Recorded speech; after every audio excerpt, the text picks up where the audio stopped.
This is episode 2 out of 4.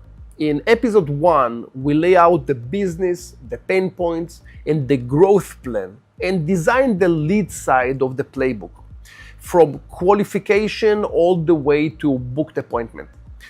Now we move to what happens after the lead says yes. Once a lead converts, it becomes what we call a file. A single client can have up to 3 files running at the same time: immigration, corporate setup, and real estate. Each is a completely different process with its own stages, documents, deadlines, and challenges. This is where the real complexity of the business lives, and exactly where the right playbook makes the biggest difference. If you haven't watched episode 1 yet, go back and start there. Everything we built in this session connects directly to what we designed in the previous one. Let's get into episode 2.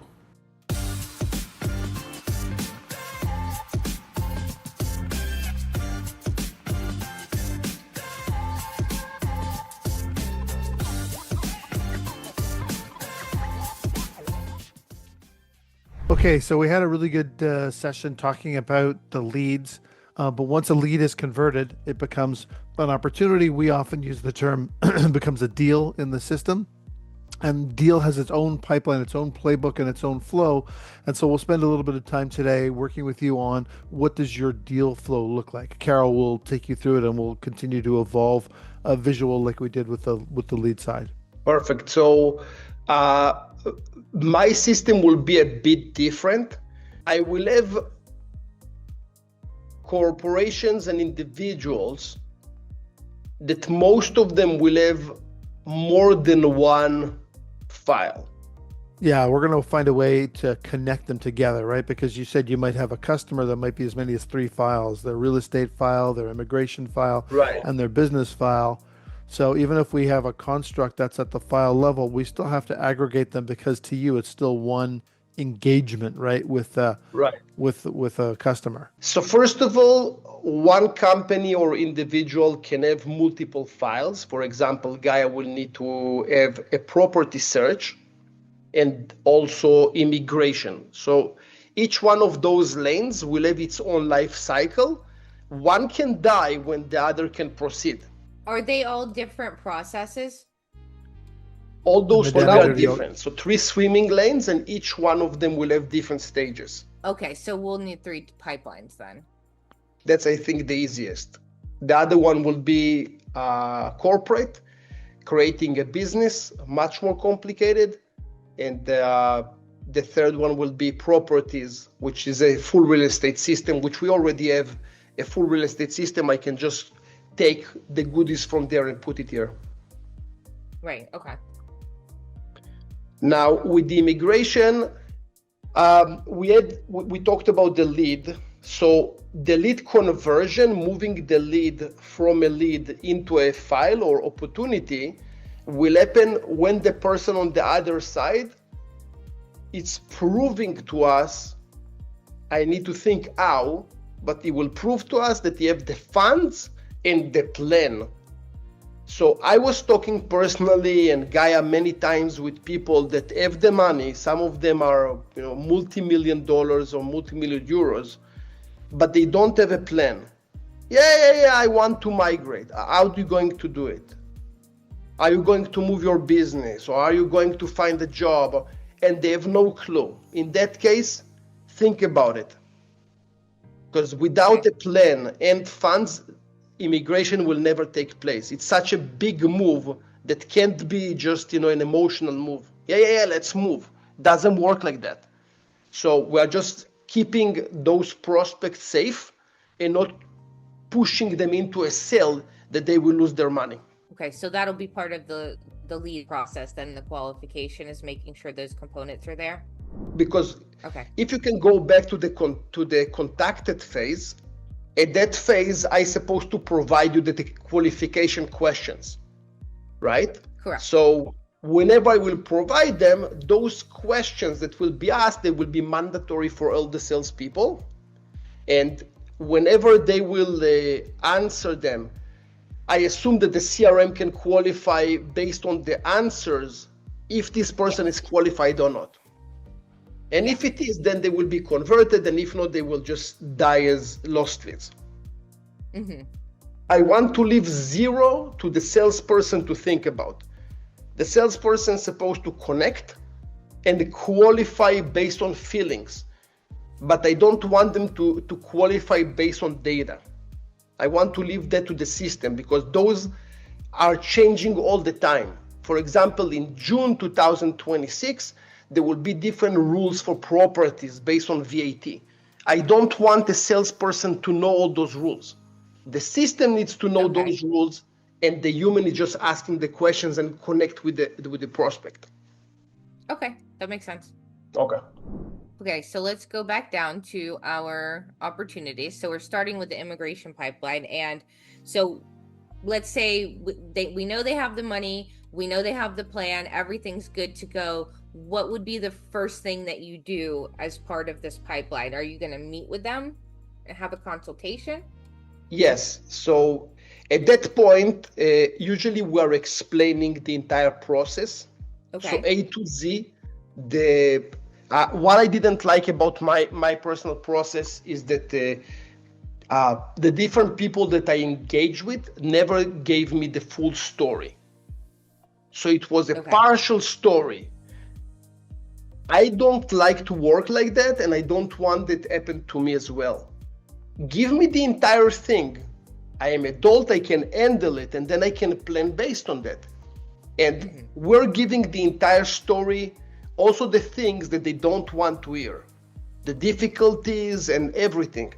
If they are passing that stage, which we actually in our CRM, we call it the story. If they passed the phase of the story, very high chances that the deal will close as close won.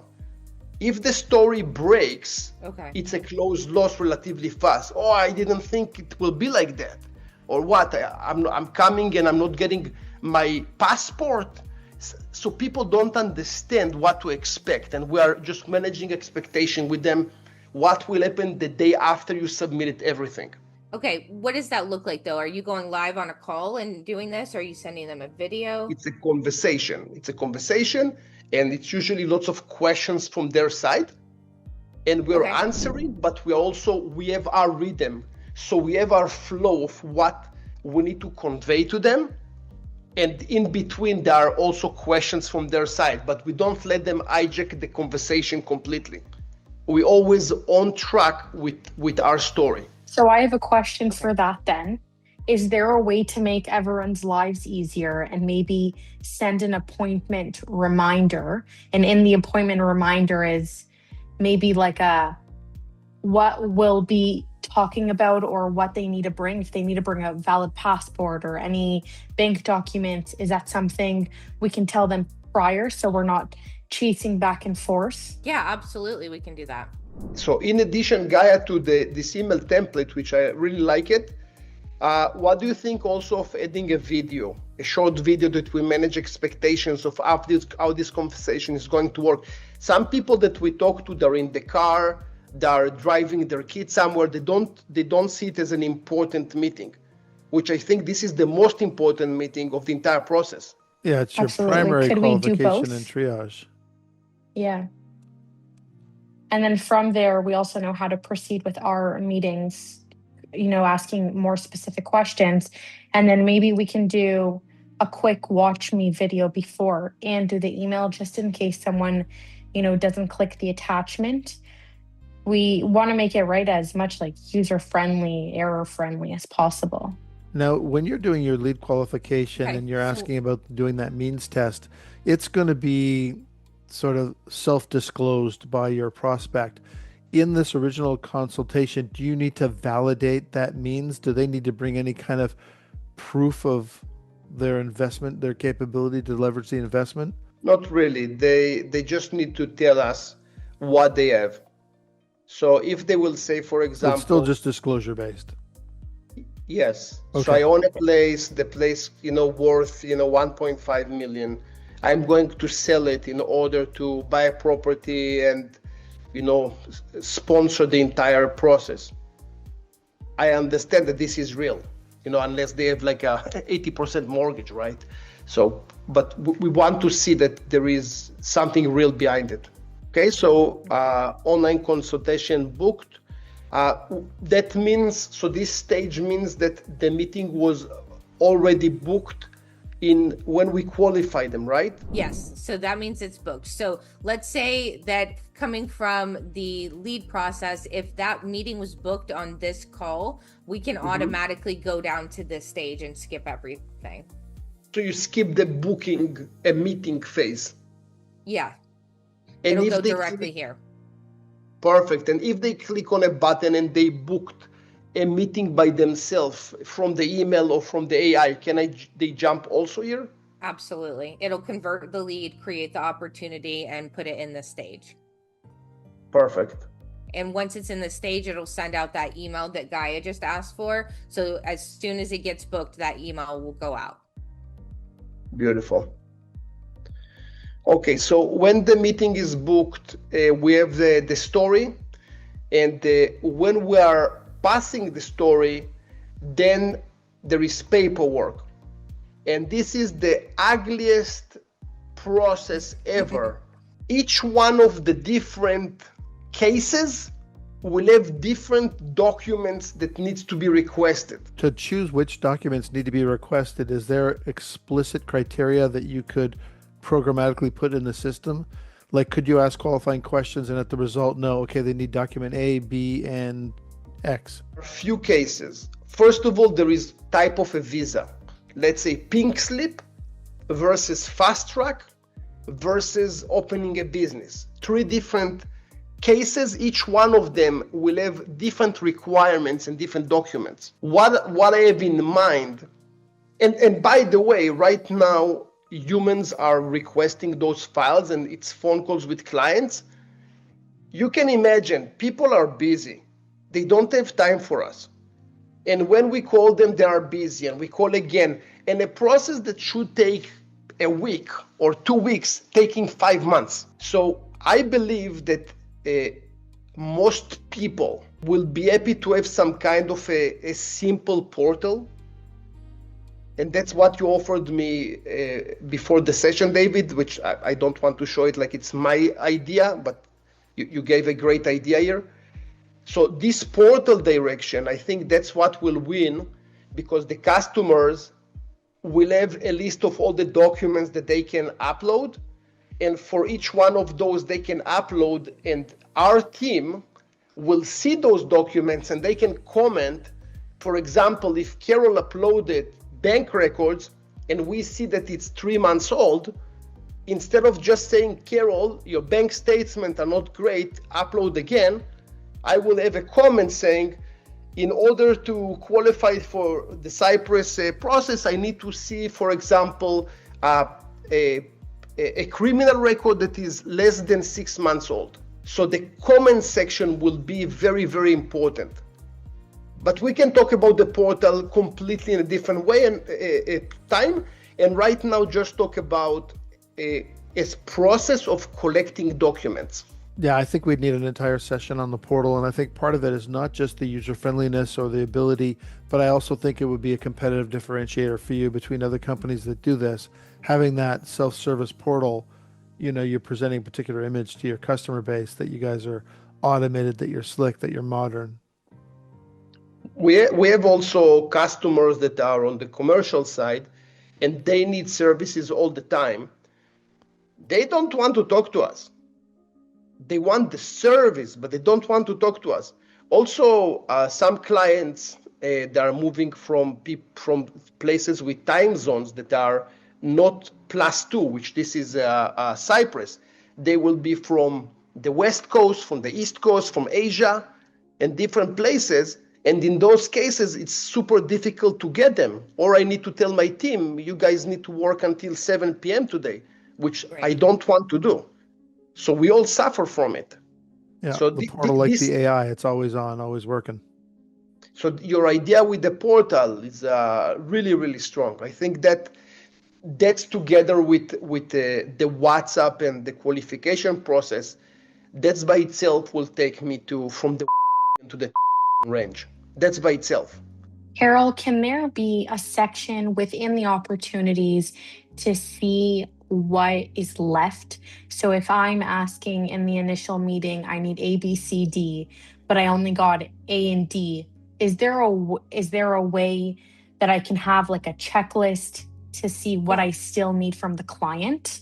Yeah, so we can have the portal synced with the CRM basically. And so once it reflects that they've uploaded something there, we can have a checkbox. So we can say they've submitted their visa and have a checkbox in there because it's reflected in the portal so that you can see it at a quick glance. And we would have Perfect. two different options on that. We could have it just sort of automatically done, but if you have a human quality check that's necessary to make sure that it's done correctly and that the document is right and it's got the dates and everything, if you have a human Right. quality check, then there can be a checkbox for them to mark it's completed. So it depends on if you want it to be manually done or automatically done. We can accommodate either one. Perfect. Now, the next step, so we need one step below, and that will be the step of document collection. So that will be after the meeting is held. So you don't want to send the portal access on this stage. You want to send it on. No, the meeting held, maybe I'm wrong, but meeting held looks to me like the person showed up, and then we need to collect the document. Is that correct, or I'm wrong? No, you're No, right. I think from a sequencing standpoint, it makes sense, right? You've got your lead, you've done your conversion, you're going to have that initial meeting. They're going to have a million questions. Included in those questions is going to be, what documents do I need to provide? What is the process? And so I think naturally falling onto the meeting would be the beginning of the document collection. Perfect. So the document collection will be a tedious process. When we will talk about the portal, there need to be reminders to the customers in case that they are not taking action. There need to be a revision history. I want all the files on work drive because I don't want to pay for a secure location on a server. I also don't trust servers too much. Work drive is super secure and have unlimited storage virtually. So we'll talk about it later. But We the will, but that's document, stuff that's all default with the portal, and the reminders and the cadence of reminders, that's something that's configurable by you. If you want to remind after 24 hours or 48 hours or 72 hours, entirely yes, configurable by you so that you can change it over time through an admin panel. We'll deliver all that functionality in the portal. perfect. And do you see it like it's a pure web portal, a Zoho Creator? What do you see in mind? There's a few different ways. Zoho Creator is great, but in terms of being able to have some of the complexity you want, the document management you want, the connection into Work Drive, and the sort of flexibility moving ahead, plus there's potentially license implications, we would recommend probably in this case that you build it as a web portal. And we've got a web team. We can take care of building that for you. Perfect. Now, in terms of the portal, I will also need to have I don't know if it's the same portal or a different portal. We have 7 employees, but we have also probably about 50 professionals that supporting us. Those professionals are from different companies. So there will need to be some kind of a solution also to manage them, right? Because I need to have people that are licensed, insured, and so on and so on. So I think there's a Yeah, so couple we different can. pieces. Can I just ask a couple of questions about how they'll work? Of Will course. some of these professionals be the people that might be assessing some of these forms? Would they be someone who might do that checkbox that, yes, this form is in order? Yes. Okay, Yes, so absolutely. you're going to need a couple things. One is you'll need a separate set of accesses on the website, and that'll just be based on role, what permissions they have. They can be a form approver, they can be a form quality check, depending if you want them to be the final approver or an initial approver. We can set all that up on the website. But in terms of you doing your vendor qualification and recruitment, you can still be using like Zoho Recruit to go and find them. But in terms of qualifying them, there's a couple of different ways we can do it. We'll probably need a separate session on vendor qualification on, they're going to have to show you their realtor's license, for instance, if they're going to do real estate work for you or whatever the case may be. So I think we'll have to have a separate session on how you do vendor management in addition to the vendor also being able to interact with your portal. So we had a client in the past from the insurance industry that when they were working with the vendors uploaded insurance certificate or professional certificate, and then there was a Zoho creator component that was scanning the document, extracting the information, verifying that this is a valid document, and then taking the information and pushing it forward. I think that will be something great for us as well. Yeah, that can easily be done. There's a couple ways. You can use sort of the native AI tool in Zoho, which is called Zia. But depending on how complex and how much information you want to, excuse me, how much information you want it to gather in, you can also connect it to an external AI like ChatGPT or Claude and have it do the parsing and assessing of the information. So we'll look at what the type of information you're gathering it is, and you're going to have to OCR some of that stuff off of those documents. We'll figure out the technical footprint necessary to deliver that functional. So, but the function you describe is achievable. How we get there, that we'll make a recommendation on that. Beautiful. Okay, very good. So we have the document collection, and then we have the submission, and that will be the submission to the government. We will work with one of our partners to have a third-party review just to make sure that whatever we are going to send to the government will be complete, so there won't be back and forth with the government because the government is busy and we don't want to overwhelm them with too much information. Yes, a checklist will be perfect. Those will be those check marks, right? Right. Yep. So you'll have a list of everything you need to cover and you have to check them all off to move forward. Beautiful. Okay. So we'll have internal review. From internal review, it might go up to a data collection again, or it might proceed to submission.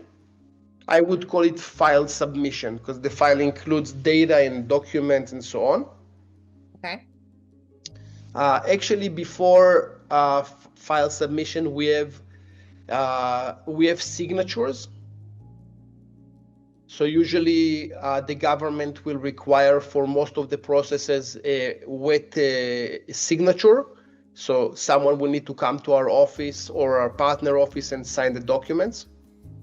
Okay, so it cannot be an electronic document. In most cases, no. Okay. So doesn't that, instead of file submission, doesn't that the title like getting here? Physical meeting. Yeah. And then after the physical meeting, there will be, and booking this physical meeting, it's always fun. And we can talk later about the process, what they need to bring and so on, because that will be about a half hour of conversation.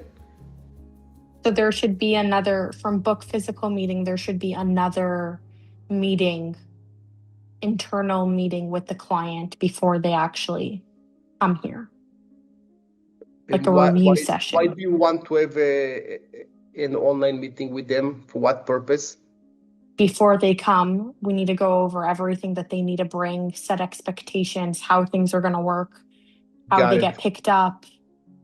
A lot of people come, they land, they don't have data.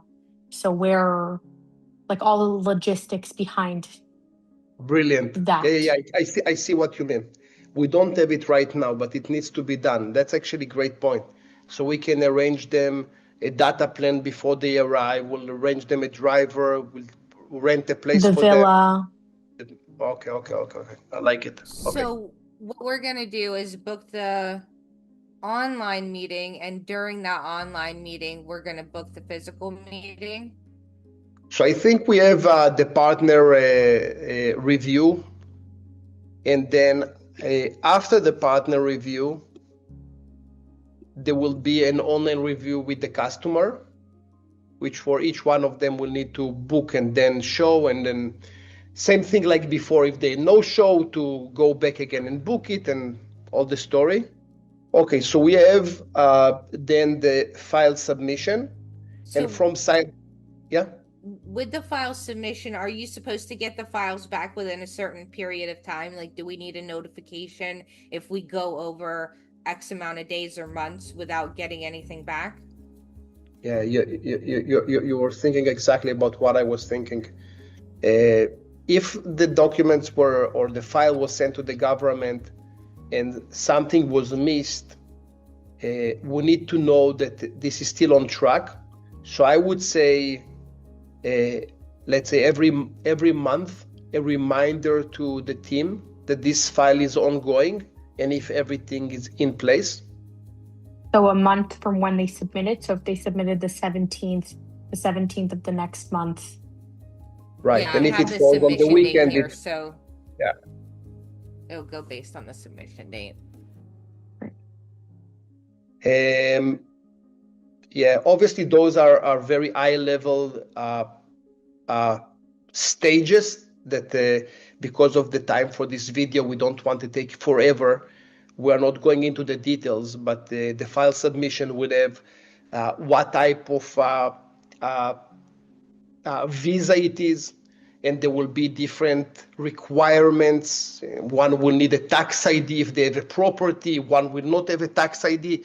So we just won't go to the rabbit hole at that point.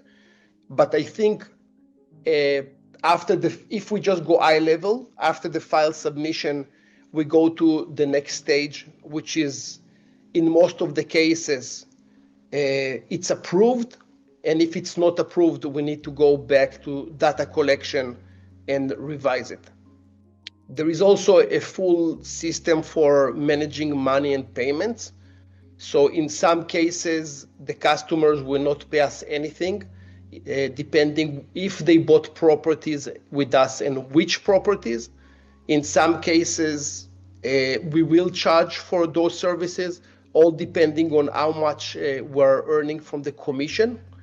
If it's a significant amount, some of the people that we are working with will have multi-million-dollar properties, and the commission will be big enough to cover their expenses. And some of the times it will be small properties with small commission that they will need to pay for the process itself as well.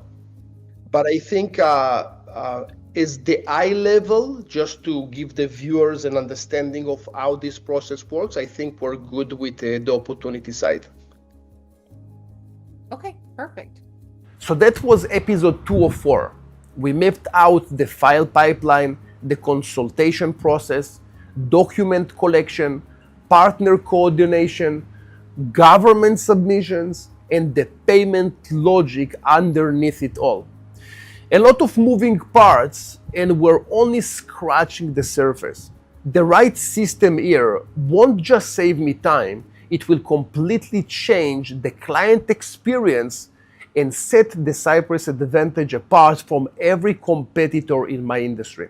In episode number 3, we end the entire work that we did so far over to the project manager and stress test every decision we made. Don't miss it out. Subscribe, like the channel, and we'll see you in episode number 3. And if you like the amazing business results team to architect your CRM solution, check the link in the description below or scan the QR code on screen. I will see you in episode number 3.